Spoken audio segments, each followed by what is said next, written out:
சதுரங்க பிரியர்கள் அனைவருக்கும் வணக்கம். ஸோ இன்றைக்கி நம்ம பார்க்க போகிற வீடியோவில் கிரெங்கேவோட 2 டோர்னமெண்ட் நடந்துகிட்டு இருக்கு. ஸோ கிரெங்கே ஓப்பன் செஸ் அப்படின்னு சொல்லிட்டு, இன்னொன்று கிரெங்கே ஃப்ரீ ஸ்டைல் ஓப்பன் அப்படின்னு சொல்லிட்டு. இந்த டோர்னமெண்ட் வந்து பார்த்திங்கன்னா கிளாசிக்கல் ஃபார்மெட்டில் உங்களுக்கு 2 டோர்னமெண்ட் ஒரே இடத்துல நடக்குது. ஒரு பக்கம் வந்து பார்த்திங்கன்னா நம்ம கிளாசிக்கல் செஸ், இன்னொரு பக்கம் 960 செஸ். ஸோ அதில் இன்றைக்கி நம்ம பார்க்க போகிற கேம் வந்து 960ல் கார்ல்சன் வந்து ஆடிட்டு இருக்கிறாரு. அதில் கார்ல்சன் வந்து பார்த்திங்கன்னா விக்டர் மிஹாலோவ்ஸ்கி அப்படிங்கிற கிராண்ட் மாஸ்டரோட வந்து ஆடுறாரு. இந்த ஆட்டம் வந்து பார்த்திங்கன்னா ரொம்ப குறிப்பிடத்தக்கூடிய விஷயம். இது கிளாசிக்கல் கேம். ஸோ கிளாசிக்கல் கேமில் இது வந்து சுற்று 5. இப்போ இந்த கேமை பார்க்கலாம். ஸோ இந்த கேமுக்கு வரது முன்னாடி ஒரு ரெக்வஸ்ட் என்ன அப்படின்னா, சொல்லுங்க சப்ஸ்கிரைப் பண்ணாமல் வீடியோஸ்லாம் பார்த்துட்டீங்க அப்படின்னா சப்ஸ்கிரைப் பண்ணிட்டு பெல் பட்டனை ப்ரெஸ் பண்ணி வச்சுக்கோங்க. இதில் கார்ல்சன் வந்து கேம் வந்து E4 வந்து ஓப்பன் பண்ணுறாரு. Of course pieces are mixed. 960ல் ஏதோ ஒரு பொசிஷனை இங்கே வந்து வச்சுருக்காங்க. E5. ஸோ ஆனால் கேம் பார்க்குறதுக்கு ஒரு இட்டாலியன் ஓப்பனிங் மாதிரியே தெரியும். ஸோ D3 அந்த இதுக்கு நம்ம பழகிறதுக்கு கொஞ்சம் நாள் ஆகும். அது வரைக்கும் இந்த இட்டாலியன் ஓப்பனிங், இங்கிலீஷ் ஓப்பனிங் ஏதோ வாயில் வரதை சொல்லிகிட்டு இருக்க மாதிரி இருக்கும். So D3, queen E7 and then knight C3. So knight C3க்கு அப்புறம் C6 வந்து பார்க்குறோம். பின் அதுக்கப்புறம் நைட் G3. ஸோ நைட் G3க்கு அப்புறம் D6. கிட்டத்தட்ட ஒரு 20 மூக்கு மேலே எந்த ஒரு இஷ்யூமே இருக்காது. ஸோ பர்ஃபெக்டான பிளே இருக்கும். ஆக்சுவலாக 2 பேருமே வந்து பர்ஃபெக்டாக விளையாடுவாங்க. பிஷப் E3, கேசல்ஸ், அதுக்கப்புறம் bishop tech C5, D tech C5. அடுத்து A4க்கு அப்புறம் நைட் G6 வந்து டெவலப் பண்ணுறாங்க. பின் அதுக்கப்புறம் குயின் E3. ஸோ குயினை டெவலப் பண்ணுறாரு. மேபி கிங் சைடில் கேசல் பண்ணுறதுக்கும் இருக்கலாம், இல்லை குயின் சைடில் பண்ண மாட்டார், ஏன்னா ஆல்ரெடி ஏ பண்ண அட்வான்ஸ் பண்ணியிருக்காரு. So bishop E6, bishop D6, அதுக்கப்புறம் F and D6. ஸோ இங்கே 2 ஃபைல்லையும் இங்கே டபுள் பான் இருக்கிறத உங்களால் பார்க்க முடியும். அவரோட ஐடியா என்னென்னா ஜஸ்ட்டு F ஃபைல் ஓப்பன் பண்ணி நம்ம ப்ரெஷர் பண்ணலாம். அதனால் F3 பயங்கரமான ஒரு grip கிடச்சிருக்கு அவருக்கு D4 ஸ்கொயரில்.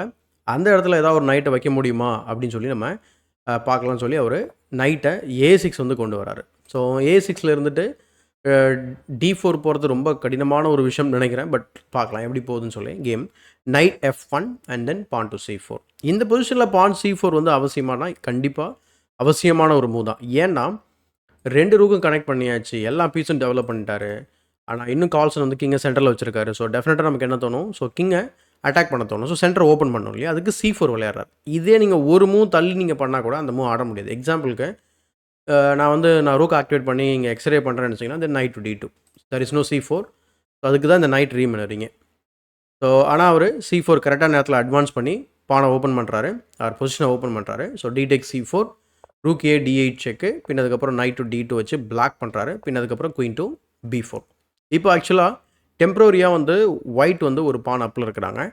இந்த பொசிஷனில் அவர் என்ன பண்ணுறாரு, கிங் C1ல் வந்து போட்டுறாரு. ஏன்னா தேவையில்லாமல் இந்த பீஸ் வந்து பின்னில் இருக்குது. So C4 is threaten. So கிங்கை வந்து அன்பின் பண்ணிடுறாரு. பின் அதுக்கப்புறம் night C5. So night C5 வந்து பார்த்திங்கன்னா இன்னும் பொசிஷன் கொஞ்சம் க்ளோஸராக வந்து நைட் வந்து உள்ளே வர பார்க்குது. ஸோ G3 இங்கே ஆல்ரெடி ரூக் A3 வந்து விளையாடலாம். இதுதான் வந்து கார்ல்சன் ஃபியூ மூவ்ஸ்க்கு அப்புறம் விளையாடுவார். ரூக் D7, பின் அதுக்கப்புறம் ரூக் D1. ஸோ அங்கே ப்ரெஷர் வரப்போகிறது தெரியுது. ஸோ அதனால் அதை என்ன சொல்கிறது, அதை வந்து மீட் பண்ணுறதுக்கு தயாராகிறாரு அப்படின்னு சொல்லலாம். So rook F D8 and then rook A3. So rook A3க்கு அப்புறம் இங்கே A5 வந்து விளையாடுறாரு and then knight to B3. So இப்போ என்ன பண்ணிட்டாரு அப்படின்னா, கொஞ்சம் கொஞ்சமாக அந்த பொசிஷனை வந்து அன்டாங்கிள் பண்ணி ஸோ வந்து பிரச்சனை வந்து தப்பிச்சிக்கலாம் அப்படிங்கிற ஒரு முடிவில் வந்து இங்கே வந்து இந்த நைட்டை வந்து B3ல் வந்து போடுறாரு. ஆனால் இங்கே ஒரு ஷாக்கிங்கான ஒரு மூவ் வந்து விளையாட போகிறாரு. ஸோ ஆல்ரெடி இந்த கேம் நிறைய பேர் பார்த்துருக்க வாய்ப்பு இருக்குது. பார்க்கல அப்படின்னா நீங்கள் வீடியோ பாஸ் பண்ணிட்டு செக் பண்ணி பார்க்கலாம். ஸோ நீங்கள் இந்த பொசிஷனில் பிளாக் பீஸ் வந்து ஹேண்டில் பண்ணிங்க அப்படின்னா என்ன மூவ் விளையாடுவீங்க? இன்னும் நீங்கள் அந்த பானை ரெக்கவர் பண்ணலை. ஸோ அதையும் நம்ம மைண்டில் வச்சுக்கிற மாதிரி இருக்குது. ப்ளஸ் ஒரு விதமான டபுள் அட்டாக்கும் க்ரியேட் பண்ணியிருக்காரு உங்கள் மேலே. ஸோ அதுவும் நம்ம பார்த்து ரெஸ்பாண்ட் பண்ணணும். ஸோ கேமில் ஆக்சுவலாக மிஹாலோவ்ஸ்கி என்ன பண்ணுறாரு அப்படின்னா, ஒரு ப்ரில்லியண்ட்டான குயின் சாக்ரிஃபைஸ்ன்னு நினச்சி, அது ஆனால் ப்ரில்லியண்ட்டான குயின் சாக்ரிஃபைஸ் இல்லை. ஏன்னா இது ப்ரில்லியண்ட்டான குயின் சாக்ரிஃபைஸாக இருக்கும் எப்போ அப்படின்னா நீங்கள் இந்த மூவ் விளையாண்டிங்கன்னா. ஏன்னா ரூக் டெக்ஸ் D1 வந்து செக்மேட்டு. அஃப்கோர்ஸ் மேக்னஸ் வந்து இந்த மாதிரி ஒரு மோசமான பிளண்டரை பண்ணவே மாட்டார். ஸோ B டெக் C3 வந்து விளையாடுறாரு. ஸோ இங்கே வந்து ட்ரிபிள் பண்ணுறாரு. ஆக்சுவலாக இங்கே ஜென்ரலாக நம்ம என்ன பண்ணுவோம், குயின் சாக்ரிஃபைஸ் பண்ணும்போது ஒரு 3 மைனர் பீஸ்க்கு கொடுப்போம், அப்படின்னா 2 ரூக்கு கொடுப்போம். பட் இங்கே அவர் வந்து ஒரு நைட்டை விட்டுட்டு இன்னொரு ரூக்கை வெட்டுறாரு. ஸோ அப்படி பார்க்கும்போது மெட்டீரியல் வைஸ் கூட உங்களுக்கு வந்து அது கரெக்டாக இல்லாத மாதிரி தான் நமக்கு தோணும். ஸோ இங்கே கிங்கை வந்து பார்த்திங்கனாக்கா B2 வந்து மூவ் பண்ணுறாரு. பின் அதுக்கப்புறம் knight takes B3. So rook takes b3. Obviously you cannot take back with the b pawn. So c pawn. ஏன்னா உங்களுக்கு திரும்ப குயினை கொடுக்குற மாதிரி ஆகிடும். ஸோ ஃபோர்ஸ்டு செக்மேட் இருக்குன்றதுனால குயினை கொடுத்தே ஆகணும். ஸோ ரூக் டெக்ஸ் b3 விளையாடுறாரு. அதுக்கப்புறம் ரூக் h1. ஸோ h2 பானை த்ரெட்டன் பண்ணுறாரு. அதே நேரத்தில் வந்து ரூக்கை வந்து இங்கே கொண்டு வந்து ஏதாவது செக்மேட்டிங் ஐடியா பண்ணலான்னு பார்க்குறாரு. பட் அதுக்குள்ளே இங்கே ஒரு கிங்குக்கு எஸ்கேப் ஸ்கோர் க்ரியேட் பண்ணிடுறாரு. ஸோ இதுதான் சமயம் நினச்சி அவர் ஒரு பானை வெட்டுறாரு. வெட்டினதுக்கப்புறம் கால்சனும் ரூக் இன்ட்டு b7 ஆடுறாரு. இன்னொரு பானை எடுக்கிறாரு. செகண்ட் ரேங்க் ரூக்கை ஷிஃப்ட் பண்ணி c2 த்ரெட்டன் பண்ணுறாரு. பட் அதுக்கப்புறம் இது ஒன்றும் பிரச்சனை ஆகாது அப்படிங்கிறத தெளிவாக புரிஞ்சுக்கிட்டு என்ன பண்ணுறாரு அப்படின்னா ரூக் இன்ட்டு c2 விளையானதுக்கப்புறம் கிங் வந்து b3 c4னு போயிடலாம் அப்படின்றது அவரோட ஐடியா. ஸோ h6 அதுக்கப்புறம் rook take c6, rook b2 செக்கு, கிங் c4. அதுக்கப்புறம் ரூக் b e2 போயிட்டு குயின் அட்டாக் பண்ணுறாரு. And guess what? ஸோ கண்டிப்பாக கெஸ் பண்ணியிருப்பீங்க. இங்கே ஆக்சுவலாக அதுதான் வந்து இந்த என் கேமோட அண்டர்ஸ்டாண்டிங் வந்து கால்சனுக்கு எக்ஸ்ட்ரீமாக இருக்குன்றதுக்கு இது ஒரு ப்ரூஃப். குயின் சாக்ரிஃபைஸ் பண்ணிடுறாரு. Queen take c2, rook take c2. இந்த பொசிஷனில் ரொம்ப ஆச்சரியமாக இருக்கும் சில பேருக்கு. ஏன்னா ரூக் வச்சிருக்காரு, நைட் வச்சிருக்காரு, என்னங்க பண்ணியிருக்காரு அப்படின்ற மாதிரி இருக்கும். ஆனால் ப்ராப்ளம் என்ன அப்படின்னா இந்த சி பான் பாஸ் பான் ஆகிறது ஏற்கனவே பாஸ் பான் இருக்குது. பட் அதை குயின் ஆகிறத தடுக்கவே முடியாது ஆக்சுவலாக. Rook tax e6, night f8. இந்த இடத்துல நைட் f8ம் சில பேருக்கு ஆச்சரியமாக இருக்கலாம். நம்ம ஏன் மூவ் பண்ண கிங்கால் டிஃபெண்ட் பண்ணலாமேன்ட்டு. ஆனால் ப்ராப்ளம் என்ன அப்படின்னா c6 போக போகுது. இன்னொன்று கிங் f7 வந்தீங்கன்னு சொன்னால் இந்த வேணுமா அப்படின்னு சொல்லிட்டு ரூக் இன்ட்டு g6 அடிக்கலாம். கிங் இன்ட்டு g6 அடிச்சதுக்கப்புறம் c6, rook d2, then c7. You cannot stop the pawn. So knight f8 போயிட்டு ரூக் அட்டாக் பண்ணதுக்கப்புறம் இன்னொரு பான் ட்ராப் ஆகுது. ஸோ நிறைய பான் வச்சுருக்காரு ஆக்சுவலாக. ஸோ கிங் f7, அதுக்கப்புறம் c6, அதுக்கப்புறம் night e6. So rook tax a5. So king வந்து பார்த்திங்கன்னா பாஸ் பண்ண தடுக்கிறதுக்கு கிட்ட வர பார்க்குறாரு. பட் அதுக்குள்ளே ரூக் d5 போயிட்டு அதை கட் ஆஃப் பண்ணிடுறாரு. ஸோ அன்ஃபார்ச்சுனேட்லி இந்த ரூக் வந்து பார்த்திங்கன்னா ரொம்ப ஆக்டிவாக இருந்தது ஒரு கட்டத்தில். ஆனால் அந்த ரூக்கால் இப்போது இந்த பாஸ் பான்ஸை தடுக்க முடியாத ஒரு நிலைமை ஏற்பட்டிருக்கு. ரூக் e3, அதுக்கப்புறம் ரூக் d7 செக்கு, கிங் e8, அதுக்கப்புறம் pawn to a5. Rook into f3 விளையாடுறாரு. இதே ரூக் e2 போட்டுட்டு நம்ம வந்து இந்த பானை தடுக்க முடியுமா அப்படின்னு சொல்லி பார்த்தா ட்ரை பண்ணலாம். பட் ஏன்னா சி பானும் ஒரு பக்கம் நமக்கு வந்து இருக்குது அப்படிங்கிறதுனால கிங்கை நீங்கள் சேஸ் பண்ணாலும் ஸோ ரூக் b7 கூட இங்கே விளையாட முடியும். Rook b7 and then c7 அந்த மாதிரி ஐடியாஸ். ஸோ ஏன்னா ஆல்ரெடி கிங் வந்து இந்த c6 வந்து ப்ரொடெக்ட் பண்ணிகிட்டு இருக்குன்றதுனால அப்படியே சப்போஸ் கேம் போகிற மாதிரினா ஈஸியாக நம்ம வந்து பாஸ் பண்ண ப்ரொமோட் பண்ண முடியும். ஸோ இதை நம்ம வந்து ஒரு பஸ்லாக கூட ஒர்க் பண்ணலாம் எப்படி சொல்லி கேம் வின் பண்ணலான்ற.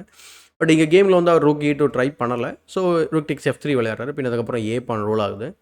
அன்ஃபார்ச்சுனேட்லி இப்போ ரூக்கால் வந்து ஸ்டாப் பண்ணவே முடியாது. ஸோ நைட் டு d8 போகிறாரு. சப்போஸ் இங்கே திரும்பவும் அதே மாதிரி ட்ரை பண்ணுறாரு அப்படின்னா a7. இங்கே a2 வந்ததுக்கப்புறம் rook b7 and then rook b8 check and then promotion. So அந்த காரணத்தினால அவர் நைட்டு d8 போடுறாரு. அதுக்கப்புறம் ரூக்கை சாக்ரிஃபைஸ் பண்ணிடுறாரு திரும்ப. ஸோ இங்கே இந்த பொசிஷனில் ஆக்சுவலாக வந்து பார்த்திங்கனாக்கா அவரோட அப்போனண்ட் விக்டர் மெஹலாவஸ்கி வந்து ரிசைன் பண்ணிடுறாரு. ஸோ ரூக் டேக்ஸ் d8க்கு அப்புறம் ஏன் ரிசைன் பண்ணோம்? சிம்பிள் ரீசன் தான். a7க்கு அப்புறம் உங்களால் ஸ்டாப் பண்ணவே முடியாது. So king c7 and then promotion. So இந்த காரணத்தினால இந்த இடத்துல அவர் ரிசைன் பண்ணிடுறாரு.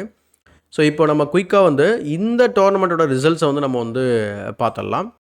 ஸோ இதுதான் வந்து கரண்ட் ஸ்டாண்டிங்ஸ் ஆக்சுவலாக. ஸோ 6 ரவுண்ட்ஸ் வந்து முடிஞ்சிருக்கு.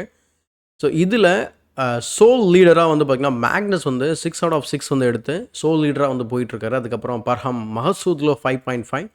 ஸோ அதுக்கு அடுத்தது 5 பாயிண்ட்ஸில் கிட்டத்தட்ட 9லேருந்து ஒரு 8 கிராண்ட் மாஸ்டர்ஸ் இருக்கிறாங்க.